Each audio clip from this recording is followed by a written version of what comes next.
नमस्कार, स्वागत है आप सभी का शिक्षा सिटी के यूट्यूब चैनल में। दोस्तों, हमारी जो टेस्ट सीरीज चल रही है उसके भाग 21 को आज के इस वीडियो में हम कवर करेंगे। आज का जो वीडियो है काफ़ी हद तक जो स्टैटिक जीके का पोर्शन होता है उस पर आधारित है।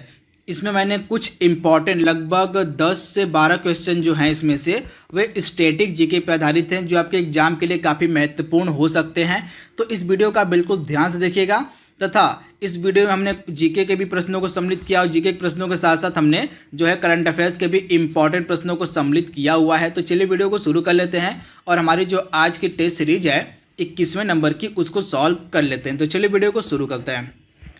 पहला प्रश्न हमारा है, निम्न में से किस मंत्रालय के द्वारा जो है संतुष्ट पोर्टल लॉन्च किया गया। काफ़ी इंपॉर्टेंट प्रश्न है। तो जो संतुष्ट पोर्टल है यह लॉन्च किया है हाल ही में हमारा जो मिनिस्ट्री ऑफ लेबर और एम्प्लॉयमेंट है, यानी कि श्रम और रोजगार मंत्रालय जो हमारा है इसके द्वारा हाल ही में जो संतुष्ट पोर्टल है उसको लॉन्च किया गया है। तो राइट आंसर आपका हो जाएगा ऑप्शन ए। अगला प्रश्न हमारा है, हाल ही में जो प्रतिष्ठित आयुर्वेद रत्न अवार्ड 2020 है उससे किसे सम्मानित किया गया है। काफ़ी इंपॉर्टेंट प्रश्न है। तो 2020 के लिए जो आयुर्वेद रत्न अवार्ड है यह दिया गया प्रताप चौहान को। तो इसे भी आप ध्यान दीजिएगा, प्रताप चौहान को 2020 के लिए जो प्रतिष्ठित आयुर्वेद रत्न अवार्ड है यह कहाँ पे दिया गया है। तो ब्रुसेल्स में। कहाँ पे? तो ब्रुसेल्स में दिया गया है यह अवार्ड। किसको? तो प्रताप चौहान को। तो ऑप्शन जो इसका ए है बिल्कुल सही, आप इसे याद रखिएगा। अगला इंपॉर्टेंट प्रश्न हमारा है, हाल ही में भारत का जो 13वां बंदरगाह है वह किस राज्य में बनाया जाएगा। यह एग्जाम में आपके प्रश्न जो है 100% पूछा जाएगा। तो भारत का जो 13वां बंदरगाह है यह बनाया जा रहा है महाराष्ट्र में तथा इस बंदरगाह का नाम है बधावन बंदरगाह। क्या नाम है? तो इस बंदरगाह का नाम है बधावन बंदरगाह तथा यह बनाया जा रहा है महाराष्ट्र में। इसी तरह से यह भारत का जो 13वां सबसे लेटेस्ट भी बंदरगाह हो गया है। तो आप इसे ध्यान दीजिएगा। अगला प्रश्न हमारा है, हाल ही में अमेरिकी अंतरिक्ष यात्री जिनका नाम था क्रिस्टीना कोच, इन्होंने कितने दिनों तक अंतरिक्ष में समय बिताया, मतलब कितने दिन ये अंतरिक्ष में रहकर वापस पृथ्वी पर सफलतापूर्वक लौट आई हैं। तो जो अमेरिकी अंतरिक्ष यात्री हैं क्रिस्टीना कोच, इन्होंने टोटल 328 दिन अंतरिक्ष में बिताए हैं और ये सफलतापूर्वक हाल ही में जो है पृथ्वी पर वापस आ गई हैं। तो राइट आंसर आपका हो जाएगा 328 दिन। इनका नाम है क्रिस्टीना कोच तथा ये अमेरिकी अंतरिक्ष यात्री हैं। अमेरिका की स्पेस एजेंसी को क्या कहते हैं? तो नासा। क्या कहते हैं? अमेरिका की स्पेस एजेंसी को कहते हैं नासा। तथा भारत की स्पेस एजेंसी उसको हम क्या कहते हैं? इसरो कहते हैं। क्या कहते हैं? इसरो कहते हैं। इसे आप ध्यान दीजिएगा। अगला इंपॉर्टेंट प्रश्न हमारा है, हाल ही में वी थिंक डिजिटल नामक जो प्रोग्राम है इसकी शुरुआत किसके द्वारा की गई है। काफ़ी इंपॉर्टेंट प्रश्न है। तो हाल ही में जो वी थिंक डिजिटल नामक प्रोग्राम है यह किसके द्वारा शुरू किया गया है। तो यह जो प्रोग्राम है यह शुरू किया गया है फेसबुक के द्वारा। तो राइट आंसर आपका हो जाएगा फेसबुक के द्वारा जो है हाल ही में वी थिंक डिजिटल नामक जो प्रोग्राम है यह शुरू किया गया है। तो इसका राइट आंसर आपका हो जाएगा फेसबुक। फेसबुक के मालिक कौन है? Mark Zuckerberg. कौन है? तो मार्क जकरबर्ग जो हैं फेसबुक के मालिक हैं। तथा ट्विटर के सीईओ कौन है? Jack Dorsey. कौन है?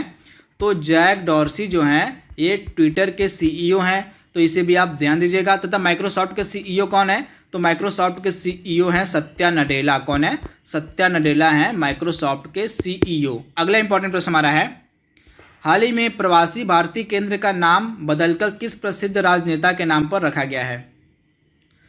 तो जो प्रवासी भारतीय केंद्र था इसका नाम बदल के किसके नाम पर रखा गया है? तो सुषमा स्वराज हमारे पूर्व विदेश मंत्री रह चुकी हैं तथा इनकी मृत्यु भी हो चुकी है। तो सुषमा स्वराज के नाम पर जो है प्रवासी भारतीय केंद्र का नाम रखा गया है। तो राइट आंसर आपका हो जाएगा सुषमा स्वराज। तथा अरुण जेटली के नाम पर भी एक संस्थान का नाम रखा गया है।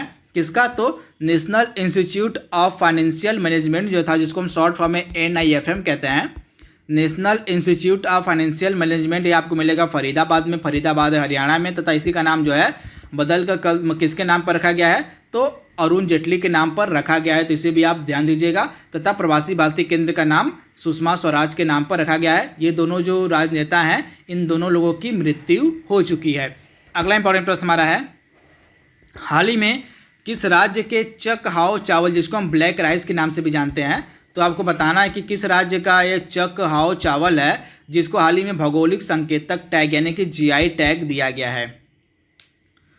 तो हाल ही में चक हाव चावल को GI टैग दिया गया है। यह कहाँ का है? तो मणिपुर का यह चावल है। तो राइट आंसर आपका हो जाएगा मणिपुर। तो आप इसे याद रखिएगा, मणिपुर का यह चावल है चक हाओ चावल, जिसको हाल ही में क्या दिया गया है, जीआई टैग दिया गया है, तो आप इसे ध्यान दीजिएगा।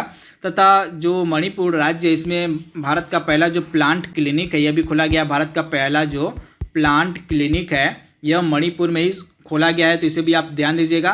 तथा यहाँ पे एक इनिशिएटिव, एक पहल चलाई गई जिसका नाम है खुडोल पहल। ये आपके एग्जाम में 100% पूछी जाएगी। तो खुडोल जो पहल थी यह मणिपुर सरकार की द्वारा चलाई गई थी। मतलब कोरोना वायरस की जो महामारी फैली है, इस कोरोना वायरस की महामारी के दौरान जो ज़रूरतमंद थे उनको जो है आवश्यक वस्तुएं पहुंचाने के लिए यह जो इनिशिएटिव है स्टार्ट किया गया था। इस इनिशिएटिव की जो सराहना है वह यूनाइटेड नेशन ने की, तो इस कारण से यह न्यूज़ में चला आ रहा है। तो इसी कारण से तो यह जो प्रश्न है यह आपके एग्जाम में 100% पूछा जाएगा। खुडोल इनिशिएटिव किस राज्य का इनिशिएटिव है जिसको यूनाइटेड नेशन ने सराहा था? तो इसका राइट आंसर हो जाएगा मणिपुर के द्वारा यह इनिशिएटिव चलाया गया था, खुडोल इनिशिएटिव। इसके साथ जो खुडोल मतलब खोंग जॉम डे है, आप ध्यान दीजिएगा। मणिपुर राज्य के द्वारा खोंग जाम दिवस मनाया जाता है कब? तो जो मणिपुर राज्य है इसके द्वारा खोंग जाम दिवस मनाया जाता है 23 अप्रैल के दिन, इसे भी आप ध्यान दीजिएगा। इसके साथ ही यहाँ के एक व्यक्ति हैं थांग जाम धवाली सिंह, ये इंपॉर्टेंट है आपके लिए। यहाँ के एक व्यक्ति हैं थांग जाम धवाली सिंह, ये न्यूज़ में क्यों चल रहे हैं? तो इनको जो जापान की गवर्नमेंट है इन्होंने ऑर्डर ऑफ राइजिंग सन का खिताब दिया है, तो इसे भी आप ध्यान दीजिएगा। ऑर्डर ऑफ राइजिंग सन का जो खिताब है जापान की गवर्नमेंट के द्वारा वह दिया गया है थांग जाम धबाली सिंह को। तथा ये कहाँ के हैं? तो ये हैं मणिपुर के, तो इसे भी आप ध्यान दीजिएगा। अगला इंपॉर्टेंट प्रश्न हमारा है नाओमी ओसाका का संबंध किस खेल से है? तो नाओमी ओसाका का संबंध है टेनिस से, तथा इन्होंने हाल ही में यूएस ओपन 2020 का महिला एकल का खिताब भी जीत लिया है, इसे भी आप ध्यान दीजिएगा। यूएस ओपन 2020 महिला एकल का जो खिताब है इन्होंने जीत लिया है। इनका नाम है नाओमी ओसाका और ये टेनिस खेलती हैं। तथा ये किस देश की हैं? तो जापान की ये रहने वाली हैं, तो इसे भी आप ध्यान दीजिएगा। अगला प्रश्न हमारा है नोबेल पुरस्कार पाने वाले पहले भारतीय कौन थे? काफ़ी इंपॉर्टेंट प्रश्न है। तो नोबेल पुरस्कार पाने वाले पहले भारतीय कौन थे? तो रविंद्रनाथ टैगोर आपका राइट आंसर हो जाएगा। रविंद्रनाथ टैगोर को साहित्य में नोबेल पुरस्कार दिया गया था। कब दिया गया था? डेट भी आपके लिए इंपॉर्टेंट है। तो डेट थी 1913 की। 1913 में रविंद्रनाथ टैगोर को जो है क्या दिया गया था? तो साहित्य में नोबेल पुरस्कार दिया गया था। वहीं चंद्रशेखर वेंकट रमन को किस क्षेत्र में दिया गया था? तो भौतिक विज्ञान के क्षेत्र में जो है इनको दिया गया था। किस वर्ष? तो 1930 में। आपको पता होगा जो है रमन प्रभाव की खोज जो है इन्हीं के द्वारा की गई थी, इसी कारण से इनको भौतिकी में जो है नोबेल पुरस्कार दिया गया था। तथा कैलाश सत्यार्थी को कब दिया गया था? तो 2014 में इनको शांति का नोबेल पुरस्कार दिया गया था। किसके साथ? तो मलाला यूसुफजई के साथ। इसके बाद वीएस नायपाल को कब दिया गया था नोबेल पुरस्कार? तो दिया गया था नायपाल जी को 2001 में। किस क्षेत्र में? तो साहित्य के क्षेत्र में। तो चारों भारतीय हैं, इन चारों लोगों को दिया गया है नोबेल पुरस्कार। पहले हो गए रविंद्रनाथ टैगोर, ये पहले भारतीय थे जिनको साहित्य में नोबेल पुरस्कार दिया गया था 1913 में। उसके बाद चंद्रशेखर वेंकट रमन को भौतिक विज्ञान के क्षेत्र में दिया गया था 1930 में। कैलाश सत्यार्थी को 2014 में दिया गया था शांति का नोबेल पुरस्कार। किसके साथ? तो मलाला यूसुफजई के साथ। और वीएस नायपाल को साहित्य में दिया गया था नोबेल पुरस्कार 2001 में। अगला प्रश्न हमारा है पंडित मदन मोहन मालवीय को मरणोपरांत और अटल बिहारी वाजपेयी को किस वर्ष भारत रत्न सम्मान से सम्मानित किया गया था? काफ़ी इंपॉर्टेंट प्रश्न है। तो पंडित मदन मोहन मालवीय को मरणोपरांत और अटल बिहारी वाजपेयी जी को कब भारत रत्न पुरस्कार दिया गया था? तो 2015 इसका राइट आंसर हो जाएगा। 2015 में मदन मोहन मालवीय जी को और अटल बिहारी वाजपेयी इन दोनों लोग को जो है दिया गया था भारत रत्न पुरस्कार। अगला इंपॉर्टेंट प्रश्न हमारा है झुका हुआ जो झंडा होता है यह किसका प्रतीक होता है? काफ़ी इंपॉर्टेंट प्रश्न है।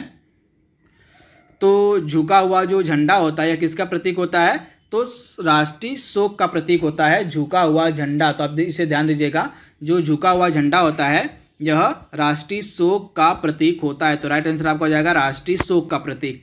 अगला प्रश्न हमारा है the god of small thing और the ministry of utmost happiness, ये काफ़ी फेमस बुक हैं। तो आपको बताना है कि ये दोनों जो प्रसिद्ध पुस्तकें हैं ये किसकी प्रसिद्ध पुस्तकें हैं? तो ये दोनों फेमस बुक हैं किसकी? तो अरुंधति रॉय की। तो राइट आंसर आपका हो जाएगा the god of small things और the ministry of utmost happiness, ये दोनों प्रसिद्ध पुस्तकें हैं अरुंधति राय की। तथा नेल्सन मंडेला की एक प्रसिद्ध पुस्तक है a long walk to freedom, यह कई बार एग्जाम पूछी गई है।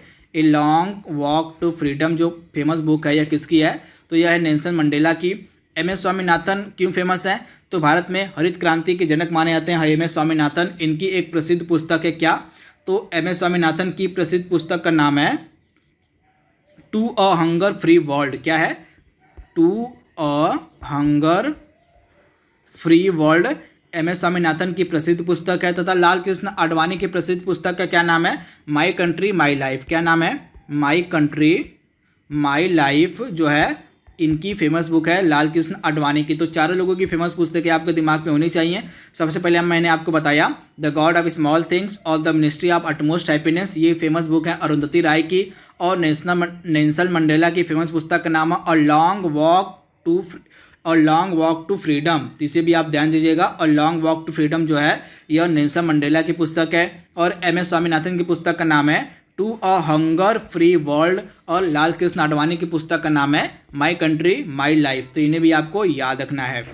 अगला प्रश्न हमारा है निम्न में से किसे उत्तर भारत का मैनचेस्टर कहा जाता है? काफ़ी इंपॉर्टेंट प्रश्न है। तो उत्तर भारत का मैनचेस्टर कहा जाता है कानपुर को, और पूरे भारत का मैनचेस्टर कहा जाता है अहमदाबाद को। तो दोनों आपको याद रखना है। अगर पूरे भारत का मैनचेस्टर पूछे तो आपका आंसर हो जाएगा अहमदाबाद, और केवल उत्तर भारत का मैनचेस्टर पूछे तो आपका आंसर हो जाएगा कानपुर। और गोल्डन सिटी को किस नाम से हम जानते हैं? और सॉरी, अमृतसर को हम गोल्डन सिटी के नाम से जानते हैं। मैंने आंसर बता दिया आपको। तो अमृतसर को जो है गोल्डन सिटी के नाम से जाना जाता है। अगला प्रश्न हमारा है कैथी पैसिफिक एयरवेज आपको बताना है यह किस देश की विमान सेवा कंपनी है? तो कैथी पैसिफिक एयरवेज किस देश की विमान सेवा कंपनी है? तो हांगकांग की। तो राइट आंसर आपका हो जाएगा हांगकांग। अगला प्रश्न हमारा है मोसाद किस देश की जो है गुप्तचर एजेंसी है? आपको बताना है कि जो मोसाद है यह किस देश की गुप्तचर एजेंसी को कहते हैं? तो मोसाद इजराइल की गुप्तचर एजेंसी है। तो राइट आंसर आपका हो जाएगा इजराइल की। और भारत की कौन कौन सी गुप्तचर एजेंसी हैं? तो रॉ हो गई और आईबी हो गई, ये दोनों गुप्तचर एजेंसी हैं भारत की। अमेरिका की कौन है? तो CIA हो गई और FBI हो गई, तो आपको पता होना चाहिए। और यूके की कौन है? तो MI जो है यूके की गुप्तचर एजेंसी को कहते हैं। अगला प्रश्न हमारा है बुंडेसटैग, यहाँ पे ऐसे लिखा जाएगा बुंडेसटैग। तो आपको बताना है कि किस देश की संसद को हम बुंडेसटैग के नाम से जानते हैं? तो जर्मनी की संसद को हम बुंडेसटैग के नाम से जानते हैं। ब्रिटेन की संसद को हम संसद कहते हैं। ड्यूमा किस देश की संसद है? तो जो ड्यूमा है यह ड्यूमा किस देश की संसद है? तो रूस की संसद को हम ड्यूमा के नाम से जानते हैं। और मजलिस किस देश की संसद है? तो ईरान की संसद को हम मजलिस के नाम से जानते हैं। अगला प्रश्न हमारा है उत्तर कोरिया और दक्षिण कोरिया की कौन सी उत्तर कोरिया और दक्षिण कोरिया को कौन सी अंतर्राष्ट्रीय सीमा अलग करती है? काफ़ी इंपॉर्टेंट प्रश्न है। तो उत्तर कोरिया और दक्षिण कोरिया को अलग करने वाली अंतर्राष्ट्रीय सीमा को हम कहते हैं 38वीं समानांतर रेखा, यानी ऑप्शन सी इसका बिल्कुल सही है। 38वीं जो समानांतर रेखा है यह उत्तर कोरिया को दक्षिण कोरिया से अलग करती है। वही मैगीनाट रेखा जो किसको अलग करती है? तो जो मैगीनाट रेखा यह जर्मनी को फ्रांस से अलग करती है। किसको? तो जर्मनी को फ्रांस से अलग करती है मैगीनाट रेखा। वही 49वीं समानांतर रेखा किसको अलग करती है? तो 49वीं जो समानांतर रेखा है यह अमेरिका और कनाडा को अलग करती है। तो तीनों आपको पता होना चाहिए। जो मैगीनाट है यह जर्मनी को फ्रांस से अलग करती है। जो 49वीं समानांतर रेखा यह अमेरिका को कनाडा से अलग करती है। और जो 38वीं समानांतर रेखा है यह उत्तर कोरिया को दक्षिण कोरिया से अलग करती है। अगला प्रश्न हमारा है रॉयटर्स किस देश की समाचार एजेंसी है? तो रॉयटर्स किस देश की समाचार एजेंसी है? तो ब्रिटेन की जो समाचार एजेंसी है उसको हम रॉयटर्स कहते हैं। तो आप इसे ध्यान दीजिएगा। रॉयटर्स जो है यह समाचार एजेंसी कहाँ मिलेगी आपको? तो मिलेगी ब्रिटेन में। तथा चीन की समाचार एजेंसी दो न्यूज़ में चल रही, पहली तो हो गई सिन्हुआ हो गई और दूसरी हो गई आपकी ग्लोबल टाइम्स। ये दोनों काफ़ी न्यूज़ में चल रहे हैं, तो आपको याद रखना है ग्लोबल टाइम्स और जो सिन्हुआ है ये दोनों समाचार एजेंसी कहाँ की हैं? तो चीन की हैं। अगला इंपॉर्टेंट प्रश्न हमारा है सुपर मॉम के नाम से निम्नलिखित में से कौन प्रसिद्ध है? तो सुपर मॉम के नाम से कौन प्रसिद्ध है? तो मैरी कॉम को हम कहते हैं सुपर मॉम, और पीटी उषा को कहते हैं हम उड़न परी। क्या कहते हैं? पीटी उषा को कहा जाता है उड़न परी और सुपर मॉम कहा जाता है मैरी कॉम को। अगला प्रश्न हमारा है federation of international D basketball का आपको बताना है हेडक्वार्टर यह जो है आपको बताना है कि बास्केटबॉल की जो उच्च गवर्निंग संस्था होती है जिसको हम फीबा के नाम से जानते हैं, इसका मुख्यालय आपको बताना है फीबा का मुख्यालय किस जगह पे है। तो आपको फीबा का मुख्यालय कहाँ मिलेगा? तो फीबा का आपको मुख्यालय मिलेगा मीस शहर में। मीस शहर है स्विट्जरलैंड में, तो राइट आंसर आपको हो जाएगा मीस में जो है आपको फीबा यानी कि federation of international basketball association या बास्केटबॉल की सबसे उच्च गवर्निंग संस्था है फीबा। इसका हेडक्वार्टर आपको मिलेगा कहाँ पे? तो मीस शहर है स्विट्जरलैंड में, यहीं पे। वहीं कुआलालंपुर में किसका हेडक्वार्टर है? तो आपको मिलेगा बैडमिंटन की जो उच्च संस्था होती है इंटरनेशनल बैडमिंटन फेडरेशन। आप याद रखिएगा BWF जो है, आपको याद रखना है BWF जो है बैडमिंटन वर्ल्ड फेडरेशन जो है, इसका हेडक्वार्टर आपको मिलेगा मलेशिया के कुआलालंपुर में। और लुसाने में किसका हेडक्वार्टर है? तो ये इंपॉर्टेंट आपके लिए, तो लुसाने में आपको हेडक्वार्टर किसका मिलेगा? तो लुसाने में किसका हेडक्वार्टर है? थोड़ा सा मुझे कन्फ्यूजन है, आपको अगर पता होगा तो आप बताइएगा कि जो लुसाने शहर है स्विट्जरलैंड का, इस यहाँ पे किसका हेडक्वार्टर है। वहीं अगर हम लंदन की बात करें, लंदन में किसका हेडक्वार्टर है? तो लंदन में आपको हेडक्वार्टर मिलेगा लॉन टेनिस का। लॉन टेनिस जो संस्था इंटरनेशनल टेनिस फेडरेशन जिसको हम कहते हैं ITF, इसको शॉर्ट फॉर्म में कहते हैं। तो ITF जो है, ITF में आपको ITF कहने की इंटरनेशनल टेनिस फेडरेशन का हेडक्वार्टर आपको मिलेगा लंदन शहर में। तो आपको तीनों मैंने आपको बताया, मीस शहर स्विट्जरलैंड में आपको मिलेगा फीबा का हेडक्वार्टर, कुआलालंपुर मलेशिया में आपको मिलेगा बैडमिंटन की जो उच्च गवर्निंग संस्था BWF को हम कहते हैं क्या?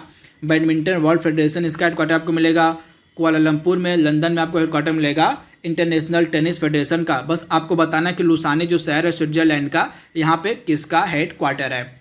अगला इंपॉर्टेंट प्रश्न हमारा है भारतीय विज्ञान संस्थान किस जगह स्थित है? काफ़ी इंपॉर्टेंट प्रश्न है। तो यहाँ पे IISc की बात हो रही है, तो IISc कहाँ पे है? तो यह आपको बेंगलुरु में मिलेगा, तो राइट आंसर आपको हो जाएगा बेंगलुरु। अगला इंपॉर्टेंट प्रश्न हमारा है निम्नलिखित में से किस वंश ने द्रविड़ वास्तुकला के विकास में पर्याप्त योगदान दिया है? तो इसमें से किसके द्वारा जो है पर्याप्त योगदान दिया गया है? तो जो तीनों हैं, होयसल हो गया, चोल हो गया और चालुक्य, इन तीनों ने जो है द्रविड़ वास्तुकला के विकास में पर्याप्त अपना योगदान दिया है, तो राइट आंसर आपका हो जाएगा उपयुक्त सभी। अगला प्रश्न हमारा है महाराणा प्रताप के घोड़े का क्या नाम था? काफ़ी इंपॉर्टेंट प्रश्न है। तो महाराणा प्रताप के घोड़े का क्या नाम था? तो चेतक, यानी ऑप्शन बी इसका बिल्कुल सही है, चेतक। अगला इंपॉर्टेंट प्रश्न हमारा है जो विश्व क्षय रोग दिवस है यह कब मनाया जाता है? तो प्रतिवर्ष जो विश्व क्षय रोग दिवस है मनाया जाता है 24 मार्च के दिन, तो राइट आंसर आपका हो जाएगा 24 मार्च। अगला इंपॉर्टेंट प्रश्न हमारा है जो पहला अंतर्राष्ट्रीय क्रिकेट मैच था यह किन दो देशों की टीमों के मध्य खेला गया था? काफ़ी इंपॉर्टेंट प्रश्न है। तो जो पहला अंतर्राष्ट्रीय क्रिकेट मैच था यह ऑस्ट्रेलिया और इंग्लैंड के मध्य खेला गया था, तो राइट आंसर हो जाएगा आपका ऑस्ट्रेलिया और इंग्लैंड के मध्य। अगला इंपॉर्टेंट प्रश्न हमारा है पक्षियों के अध्ययन को क्या कहते हैं? काफ़ी इंपॉर्टेंट प्रश्न है। तो पक्षियों के अध्ययन को हम क्या कहते हैं? ऑर्निथोलॉजी, यानी कि पक्षी विज्ञान, यानी ऑप्शन सी इसका बिल्कुल सही है, ऑर्निथोलॉजी। अगला प्रश्न हमारा है संयुक्त अरब अमीरात की मुद्रा कौन सी है? तो संयुक्त अरब अमीरात की मुद्रा को हम कहते हैं दिरहम। नगुल्ट्रम है भूटान की करेंसी, भूटान की मुद्रा को हम कहते हैं नगुल्ट्रम। तोमान नई सबसे लेटेस्ट की करेंसी है ईरान की, तो इसे भी आपको याद रखना है। अगला प्रश्न हमारा जो टाइटैनिक जहाज था इसका संबंध निम्नलिखित में से किस देश से है? तो जो टाइटैनिक जहाज़ था यह बनाया गया था आयरलैंड में। तो यहाँ पे जो चारों ऑप्शंस हैं, यहाँ पे चारों ऑप्शंस गलत हैं। तो आयरलैंड का एक शहर था बेलफास्ट। कहाँ? आयरलैंड में एक शहर है बेलफास्ट, यहीं पे जो है टाइटैनिक जहाज़ का निर्माण किया गया था। अगला प्रश्न हमारा है निम्नलिखित में से कौन सी नदी पश्चिमी घाट से निकलती है? काफ़ी इंपॉर्टेंट प्रश्न है। तो वेस्टर्न घाट से इसमें से कौन सी नदी निकलती है? तो जो कावेरी नदी है इसको हम यह उत्तर मतलब जो वेस्टर्न घाट हमारा जो पश्चिमी घाट है यहाँ से निकलती है, तो आप इसे ध्यान दीजिएगा। जो कावेरी नदी है यह पश्चिमी घाट से निकलती है। आज का लास्ट प्रश्न हमारा है RBI का जो नेशनलाइजेशन है, जो राष्ट्रीयकरण है, यह कब किया गया था? तो डेट थी 1 जनवरी की, वर्ष था 1949 का। तो 1 जनवरी 1949 को जो है RBI का नेशनलाइजेशन किया गया था। RBI हमारे देश का केंद्रीय बैंक है। इसके वर्तमान में गवर्नर हैं शक्तिकांत दास। कौन है? तो शक्तिकांत दास जो है वर्तमान में इसके गवर्नर हैं। तो यहाँ पे हमने जो हमारी 21वें नंबर की टेस्ट सीरीज़ थी उसको हमने पूरे विस्तार में कवर कर लिया है। जल्दी मिलेंगे हम अगली टेस्ट सीरीज़ में, तब तक के लिए thank you, thanks for watching, thank you. Hello friends, जैसा कि मैं आपको रोज़ प्रमोशनल वीडियोस में बता रहा हूँ कि अनअकैडमी के सब्सक्रिप्शन जो हैं वो महंगे होने वाले हैं। तो मैं यही आपसे कहूँगा कि अगर आप सब्सक्रिप्शन लेने के मूड में हैं, अगर आप सब्सक्रिप्शन लेने के लिए प्रिपेयर्ड हैं, जो कि आपके ग्रुप डी के अब एग्जामिनेशंस हैं प्लस एसएससी के एग्जामिनेशंस हैं आपके, तो ज़रूर आप एसएससी कैटेगरी में जाके सब्सक्रिप्शन ले सकते हैं, जहाँ कि आप देख रहे हैं कि प्राइसेस जो है जल्दी बढ़ने वाले हैं और प्लस अभी आपको एक्स्ट्रा डिस्काउंट्स भी चल रहा है जिसके बारे में हम बताएंगे। तो जल्दी से सब्सक्रिप्शन ले लीजिए। बेनिफिट्स क्या क्या मिलेंगे कि आपको डाउट क्लास सेशंस को प्रायोरिटीज दी गई हैं, वो आपको मिल जाएंगे, लाइव सेशंस मिल जाएंगे, लाइव क्लासेस मिल जाएंगे, इंटरेक्टिव क्लासेस जिसमें मेरी भी क्लासेस दिखती हैं। कोड यूज़ करना पड़ेगा आपको wimlace@14, ठीक है। wimlace@14 जैसे ही कोड यूज़ करेंगे तो आपको क्या होगा, यहाँ पे 20% ऑफ अभी मिल जाएगा, प्लस अप टू 10% तक ऑफ जो है वो कॉइन से भी मिल जाएगा। तो अप्रॉक्स 20 to 30% तक ऑफ पा सकते हैं। तो जल्दी ही प्राइसेस बढ़ने वाले हैं। मैं आपसे यही कहूँगा जल्दी से सब्सक्रिप्शन ले ले, ताकि ज़्यादा से ज़्यादा क्लासेस का और कम पैसे में आप इसका फ़ायदा उठा सकें। प्लस अभी देखिए मैंने बताया कि 29 जुलाई तक अगर आप सब्सक्रिप्शन लेते हैं तो 20% का आपको ऑफ भी मिल जाएगा, डिस्काउंट भी मिल जाएगा। कोड या क्या यूज़ करना है, कोड वही यूज़ करना है VIMLESH, ठीक है, wimlace@14। इस कोड को यूज़ करके आप सब्सक्रिप्शंस में ऑफ पा सकते हैं। ध्यान रखिएगा, wimlace@14 कोड को यूज़ करके आप सब्सक्रिप्शन में 20% का ऑफ पा सकते हैं और प्राइजेस आपके जो बढ़ने वाले हैं उससे भी आपको रियायत मिल सकती है। तो उम्मीद करता हूं दोस्तों आप जल्दी से सब्सक्रिप्शन ले लेंगे। अगर आप उसके इंटरेस्टेड होंगे तो जरूर सब्सक्रिप्शन ले लेंगे। Thank you so much. चलिए मिलते हैं हम आपको लाइव क्लास में।